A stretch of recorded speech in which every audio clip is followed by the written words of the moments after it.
এখন রেয়ানকে স্কুল থেকে বাড়ি নিয়ে যাচ্ছি।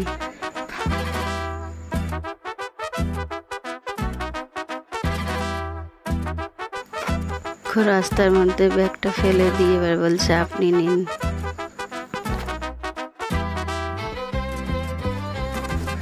এখানে রাস্তাগুলো খুবই খারাপ, প্রত্যেক দিন যাওয়া আসা করতে আমার খুবই কষ্ট হয়। আমার থেকে সামনে একটা কার এসে গেছিল। প্রত্যেক দিন স্কুল ফেরার পথে বায়না করবে আমার এই খাবার চাই, ওই খাবার চাই। বাচ্চাদের কত রকমের সব খাবার উঠেছে, আমার একদম পছন্দ হয় না এগুলো দেওয়ার, কিন্তু কি করব, ও জেদ করে ওকে দিতেই হবে, না দিলে আবার খুব কান্না করবে। দেখো আমার এখানে মধু বিক্রি হচ্ছে, এটা অরিজিনাল মধু কিনা আমি তো বুঝতে পারছি না।